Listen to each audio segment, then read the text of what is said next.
bocado de coisas para a gente conversar com você. Agora eu quero que você convide os amigos para a moçada chegar aqui com a gente nesse instante, tá?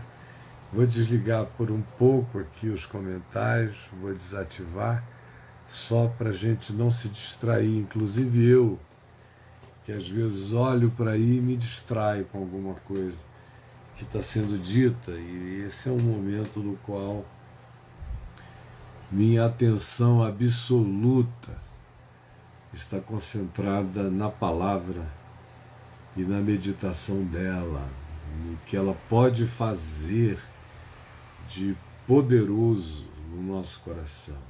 Poderoso. A fé vem pelo ouvir a palavra de Deus, e ela é aquele martelo que esmiuça a rocha, ela é aquela força que despedaça as penhas, ela é esse recurso invisível, mas que tem o poder de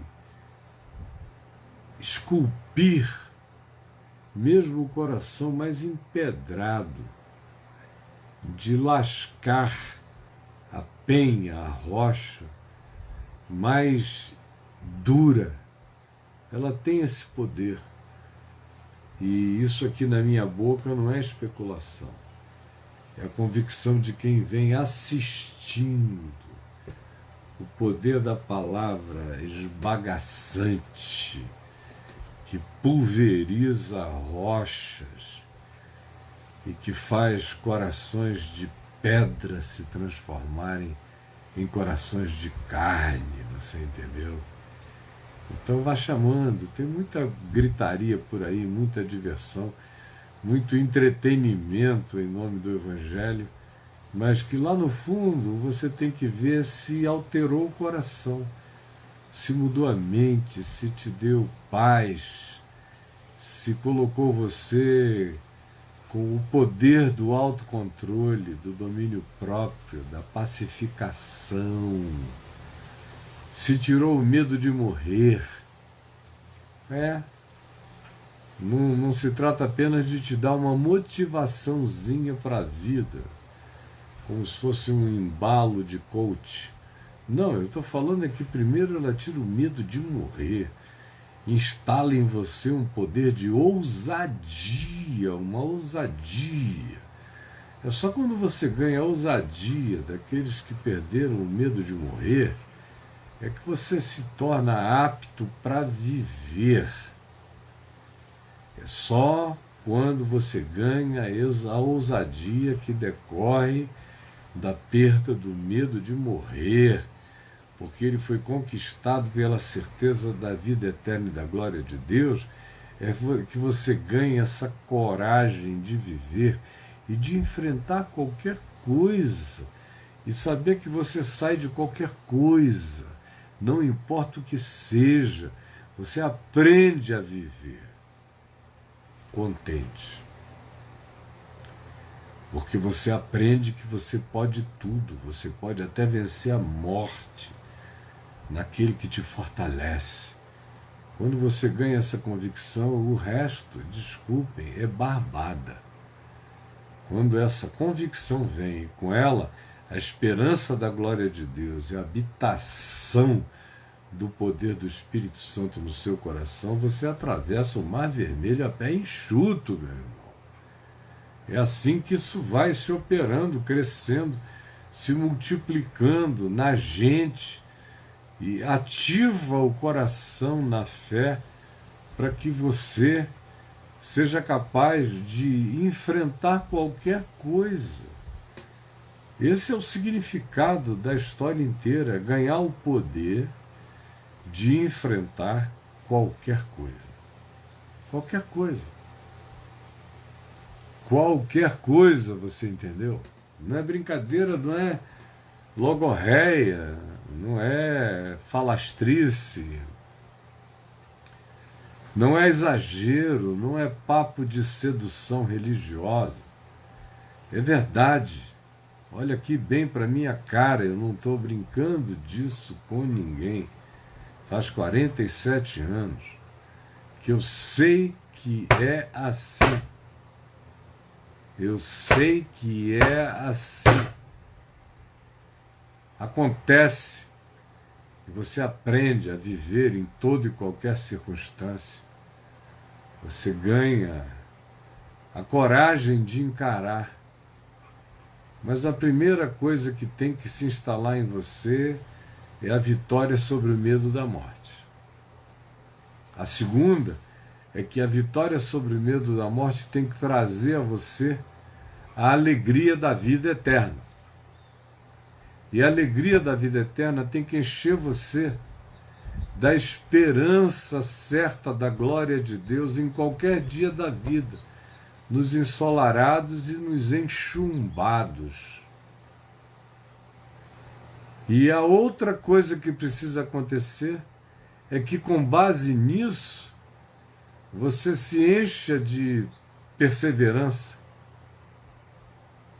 você ganha experiência, e a experiência te faça forte, e a experiência te amadureça, e a experiência te dê perseverança, e a insistência forte e vitoriosa na perseverança te traga esperança.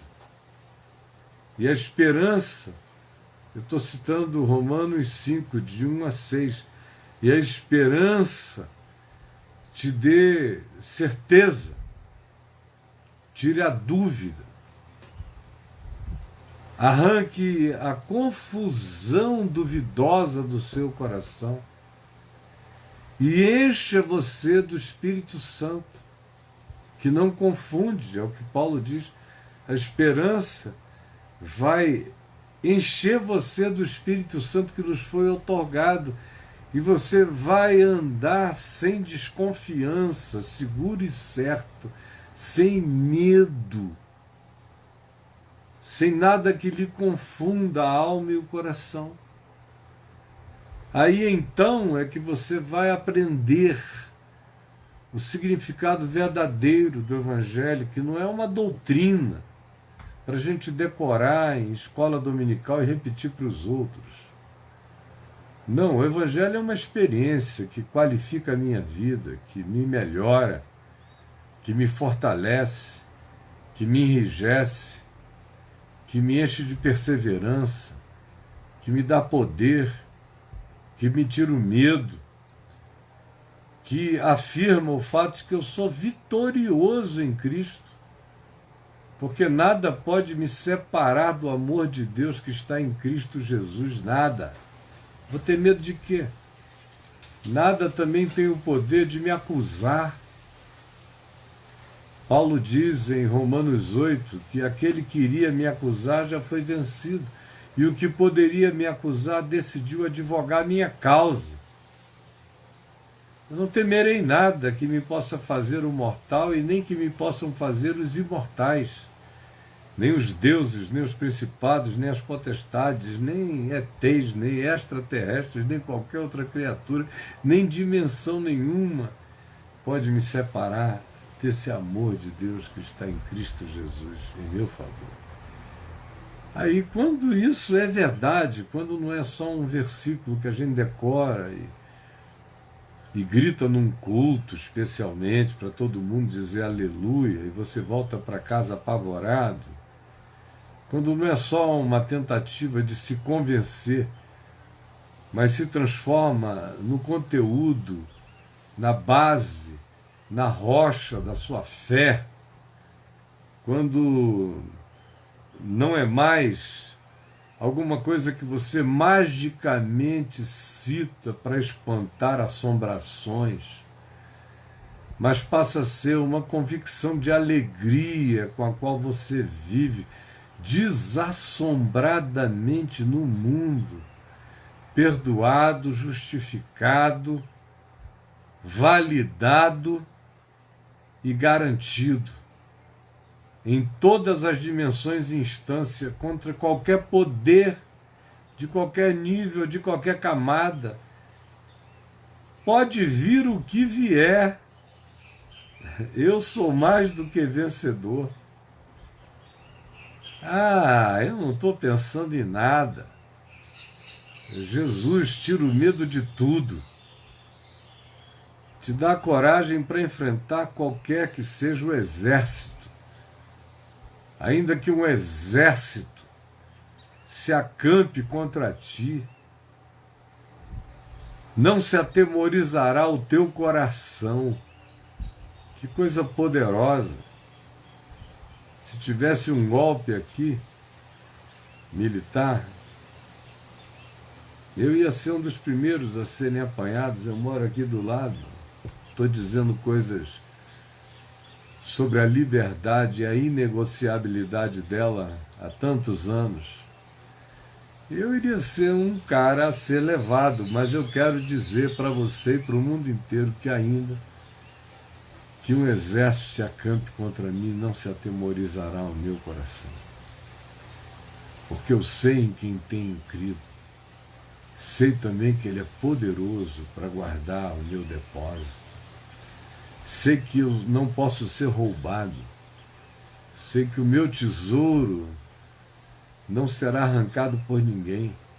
Sei que o que de mais estranho os homens possam me fazer é me matar. E morrer é moleza. Eles não têm nenhum poder de me envergar em nenhuma direção, de me mudar.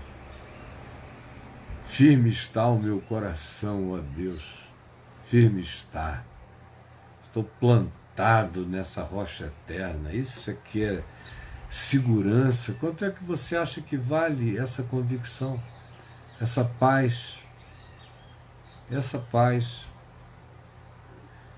Ontem eu estava pensando, eu não quero pegar Covid, porque eu não posso. Eu tenho uma chance enorme de morrer. Mas, porventura, eu pegar Covid-19, pode ter certeza que quem pegou foi um homem sem medo. Se eu tiver que ser levado e você ouvir dizer que o Caio está entubado, eu estou entubado lá, comatoso, mas eu entrei nisso sem pavor, sem pânico.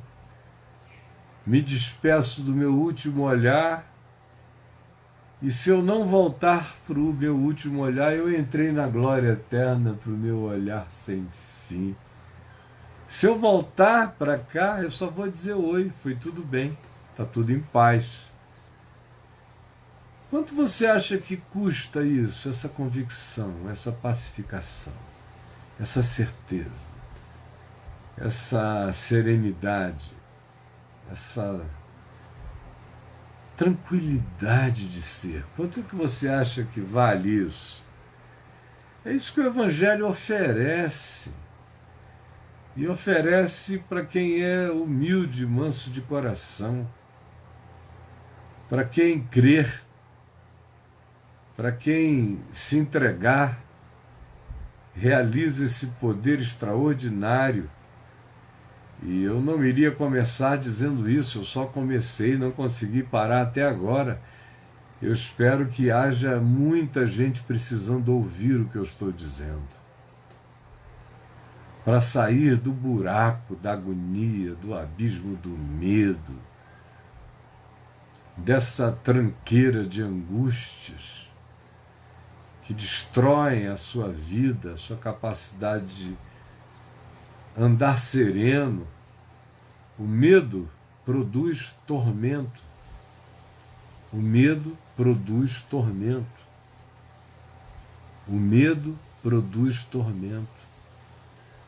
Uma pessoa que vive com o latejamento do medo vive em estado de tormento ininterrupto.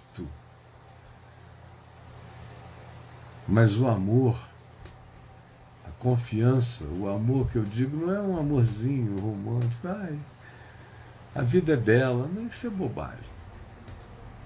Eu estou falando da certeza do amor de Deus por mim e de que eu sou um ser do amor e existo sob o signo do amor, sobre a marca do amor, sob a validação do amor de Deus. Porque Deus prova o seu próprio amor para conosco pelo fato de Cristo Jesus ter morrido por nós, sendo nós ainda pecadores. Eu vivo sob o signo e a garantia e a validação inapagáveis desse amor, você entendeu? É esse amor que confia no amor de Deus que lança fora o medo, que lança fora o tormento, que te faz pensar positivamente, que te dá bom ânimo. Não importa quais sejam as más notícias. Eu passei a vida sendo treinado para lidar com más notícias de maneira positiva. Aprendi primeiro com meu pai, depois com o Evangelho. Eu nunca vi o meu pai se apavorar de uma má notícia. Nunca, nenhuma delas. Nem a mais dramática. Quando o Dr. Klinger chegou a ele dizendo: Caio, é preciso ser forte. E ele disse: por que, Klinger? Algum dos meus filhos morreu? E o Dr. Klinger disse: sim, o seu filho Luiz acabou de morrer.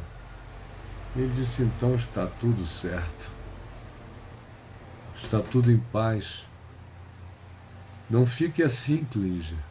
O Klinger começou a perder o equilíbrio emocional e meu pai deu um abraço nele e disse: não fique assim, Klinger. A vida dele já não é um problema, ele está absolutamente solucionado em glória.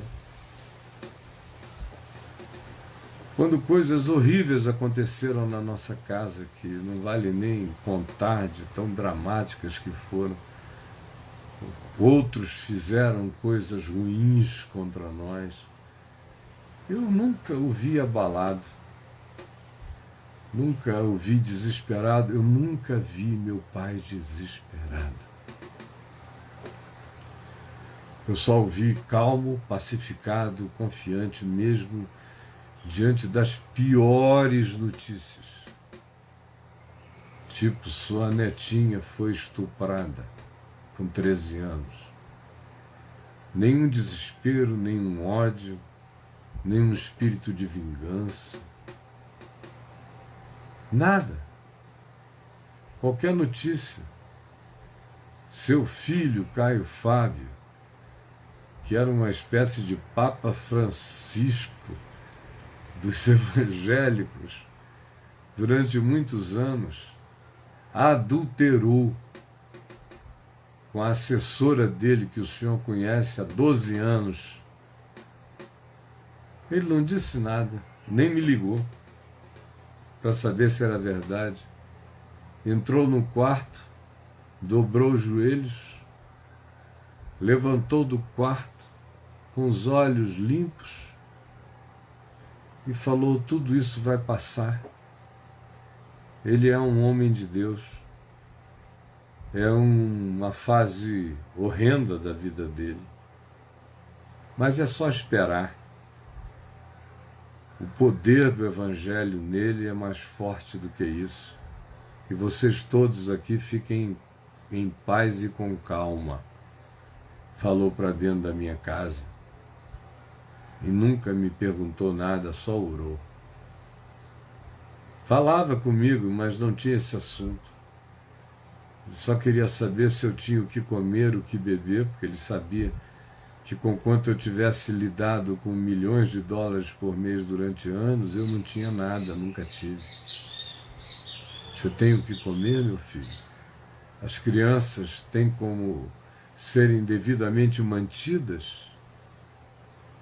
E eu disse que sim. Ele disse: então qualquer coisa me avise. Quanto ao mais, Jesus Cristo é o Senhor, para a glória de Deus o Pai. Isso é força, isso é poder. Graças a Deus eu tive esse professor que me mostrou no Evangelho que a vida pode ser assim, não como teoria, mas como prática.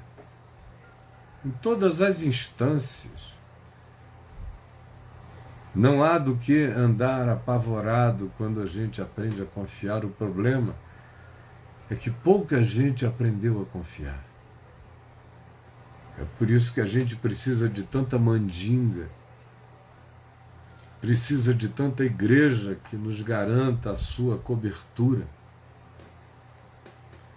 de tanto pastor, de tanto apóstolo, de tanto sacerdote, de tantos intercessores por nós, de tantos garantidores da nossa boa sorte. É porque a gente não aprendeu ainda, a maioria esmagadora, a ter uma relação pessoal com Jesus e a confiar pela fé, sem emoção, sem sentimento, sem nada, confiar que Ele é fiel, que Ele não me abandonará, mesmo quando eu sou infiel, como diz Paulo, Ele permanece fiel porque não pode negar-se a si mesmo.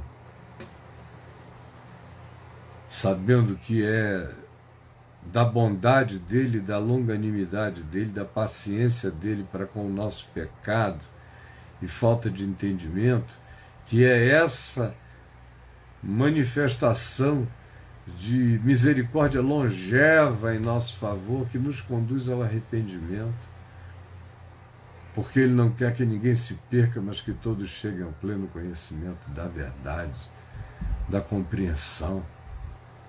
E o que você está esperando? Tem gente que ama me ouvir. Eu ouço tudo. Pessoas que me diziam, fala, só fala, porque a tua voz me acalma, me dá paz. Mas não tomam posse nunca daquilo que poderia ser a sua paz. Poderia ser a sua voz. Poderia ser a sua experiência. Mas ela não vai acontecer a não ser pela confiança e pela fé, você entendeu? Ela só nos alcança pela confiança e pela fé. Não é o treino, não é a repetição, não é uma aula todo dia, não é a programação mental. Não é. Embora eu creia que existe uma saudável programação ou treinamento mental, eu creio que a boca fala do que está cheio o coração, e creio que o coração fala daquilo que ele quer encher a boca. E creio que o processo se retroalimenta. Eu creio em treino mental em relação ao que pensar, como Paulo ensina aos Filipenses. Eu creio. Eu creio que um coração que não amaldiçoa vai desenvolver um espírito mais iluminado. Eu creio que uma mente que não explode na hora da raiva, da zanga ou da frustração em palavrões e palavrões e palavrões, cada vez mais carregados de um direito próprio, cheio de hostilidade. Eu creio que um coração que fica livre disso ou não pratica isso, interpreta melhor a vida. Eu creio que uma pessoa que não esconde e não evita e não foge da constatação acerca do seu coitadismo, da sua autopiedade, da sua autovitimização e da sua capacidade enorme de transferir para os outros a sua frustração, a pessoa que não seja assim, vai ser infinitamente mais produtiva na vida. Essas pessoas não produzem quase nada, elas só produzem lamúria em cima das suas frustrações baseadas naquilo que elas não produzem. Eu creio que uma mente cheia de bom ânimo, ao invés de ver um fantasma, reconhece o Filho do Homem andando por sobre as águas. Eu creio que uma atitude mental positiva tem a força maior do que de centenas e milhares de seres humanos à nossa volta e negativamente. Foi por isso que a vida inteira, se eu não pudesse ter companhias positivas e cheias de bom ânimo, eu preferia sair só. E até hoje, para ter alguém andando do meu lado, dizendo que não vai dar certo, transferindo culpas, responsabilidades, ou cheio de autopiedade, eu deixo, eu largo. Eu vou sozinho, a minha companhia positiva é uma multidão em vitória. Eu creio nisso, mas eu não cultuo isso. Eu sei que isso ajuda, mas sei que isso não resolve. Isso é um bom treino, mas o que resolve está para além disso. Porque esse é um treino bom para a gente lidar com tolices do cotidiano. Bateram no meu carro. Perdi um anel que eu gosto tanto, que foi a minha esposa que me deu quando eu fiz 50 anos. Vai me dar uma dor, mas vai passar. Porque eu não vivo disso. O anel que ela me deu tem nisso um símbolo, mas o verdadeiro anel é invisível. E esse ninguém pode roubar de mim, nem eu posso perder. E se eu achar que foi roubado, sinceramente eu não vou correr atrás de ladrão nenhum por causa de coisa alguma, nem vou ficar especulando quem possa ter sido. Eu sigo, mando fazer outro. É melhor do que ficar tentando achar ladrões culpados ou falando a respeito do assunto ininterruptamente. Eu não sei isso. Eu sei, todavia, que esse pensamento, essa programação positiva de linguagem que muita gente pratica, ela é útil até um determinado limite, até alguém chegar e dizer teu filho morreu, aí pronto. Aí a PLN encontrou o seu limite e eu tenho visto especialistas disso saírem num desespero indizível. Teu marido morreu, ou teu marido está te traindo, pronto, a programação neurolinguística vai às favas, e o ódio vem, e a raiva. Para encarar isso mesmo, você precisa mais do que esses treinos ou esses condicionamentos humanos. Você precisa viver pela fé, e fé, como eu digo, não é catecismo, não é doutrininha, não é a repetição do que todo mundo repete. A fé é teu âmago, é a tua certeza mais intrínseca de que você tem um escudo no peito, tem uma espada na boca espiritual. Você está todo vestido para atravessar o dia mal. Essa é a fé. E permanecer inabalável. Essa é a fé que faz a gente prosseguir. Vem a notícia, o advogado liga, você faliu. Se você tiver só catequeses e essa fé de doutrina, você vai entrar em pânico, em depressão, em desespero, em medo. Mas se você tiver aprendido a fé, que é um vínculo, uma âncora, um laço, um lhame com Jesus, você souber que você está em Cristo e Cristo está em você, e que essa má notícia era apenas uma desinformação que você possuía, mas aquele que te habita já sabia de tudo, e na sua certeza de conluio eterno com Ele, você descansa. Você vai vencer, você vai dar a volta. Se não for reerguer isso que quebrou, você vai levantar outra coisa. Eu estou falando isso porque eu não sou leigo de nada disso, eu já apanhei demais de todo lado, já tive tudo que a notícia é ruim. Todas as notícias que a maioria das pessoas dizem que se tiverem não vão suportar, eu já tive. E todas as perseguições, e todos os exércitos acampados, e todos os milicianos da hora contra mim, há muito tempo eu não tenho nem paciência de contar. Não foram 10, nem 15, nem 20, nem 30, são centenas de vezes, e coisa pesada. Olha eu aqui, vê se eu fiquei trêmulo, se eu fiquei com algum tique nervoso, vê se eu desenvolvi à época qualquer somatização destrutiva. Eu podia ter morrido de somatizações pelo que veio já algumas vezes, mas eu tenho a impressão que o Senhor vai me permitir morrer de velho. Porque ficar doente qualquer um pode, de qualquer coisa.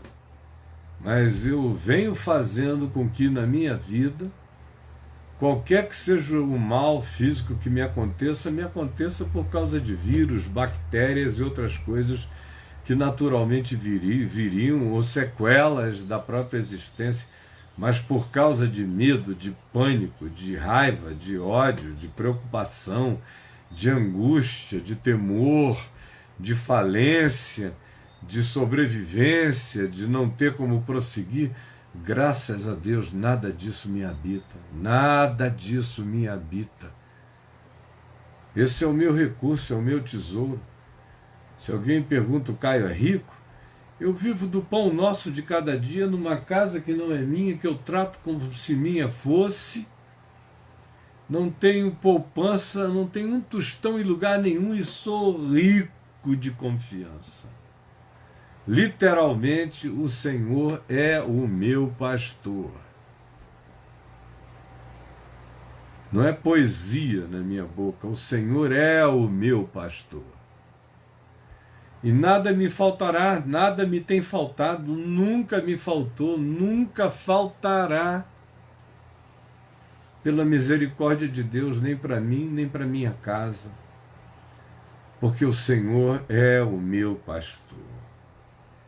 Quem quer que viva comigo sabe que não tem nenhuma palavra de tentativa de dizer o que não seja verdade.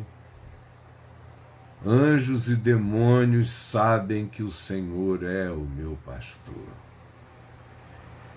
e que nada me faltará. E que no meio das circunstâncias mais difíceis Ele me tem dado descanso, refrigério, tem me guiado no meio do caos,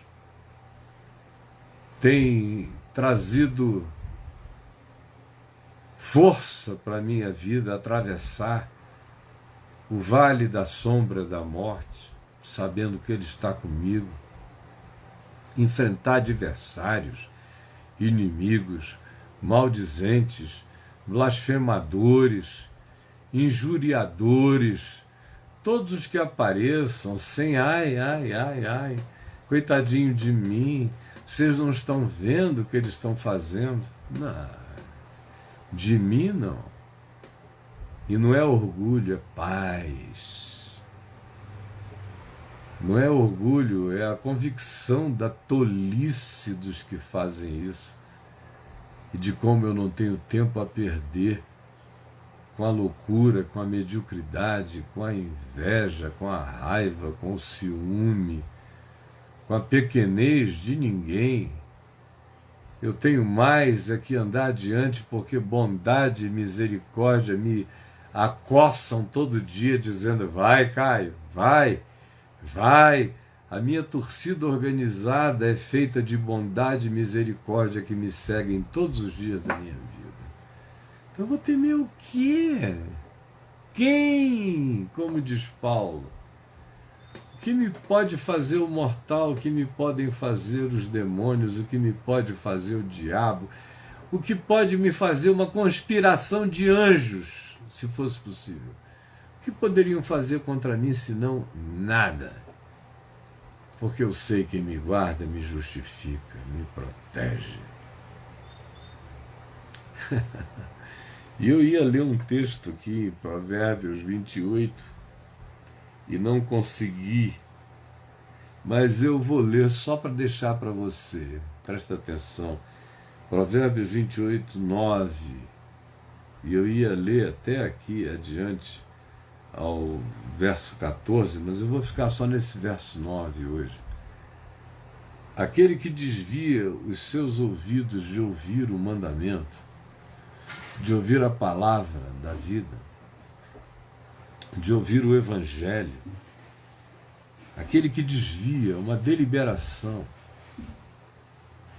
A pessoa está ouvindo, mas foge, mas corre, mas entope, mas bloqueia, mas se evade. Aquele que desvia os seus ouvidos de ouvir a palavra da verdade, o mandamento da vida, até a sua oração se tornará abominável. Presta atenção nisso. Aquele que desvia o ouvido, está ali. Você está me ouvindo aqui. Tem um monte de gente saindo fora, não quero ouvir. Não é por nada não, o argumento deles é: eu não vou ouvir esse herege, mas eles sabem que esse herege fala a verdade do Evangelho. Isso virou só uma desculpa. Agora fique sabendo o seguinte, é tão deliberado em alguns, eles fogem tanto dessa verdade do Evangelho, é algo que vai se tornando tão hostil dentro deles, vai se tornando tão deliberadamente refratário. Eles vão se tornando aqueles que de antemão, sem ouvir, já fecham os ouvidos e o coração. Que o que se diz a esses, e não tem nada a ver com o mensageiro que fala, mas tem a ver com a palavra que se rejeita. O que se diz a esse é que aquele que endurece o coração e desvia os seus ouvidos de ouvir a palavra que está sendo pronunciada como verdade insofismável de Deus, e o coração dele se fecha, se blinda deliberadamente, até a sua oração será abominável. Até a sua oração. Não adianta orar mais depois que você, tendo conhecimento de todo o Evangelho, fecha o coração para não se comprometer. E olha que o Evangelho é o que eu acabei de anunciar aqui, é só palavra de vida, que pega você no monturo, no lixo, e te faz assentar com os príncipes do povo de Deus, e no porvir, herdeiro da vida eterna. E o cara ainda assim fecha o coração por razões que só existem entre ele e o diabo, de tão inexplicáveis que são. Tem a capacidade de blindar a alma para algo tão sublime, é absolutamente incompreensível. Mas fique sabendo que aquele que assim age com tal deliberação, até a sua oração se torna abominável diante de Deus.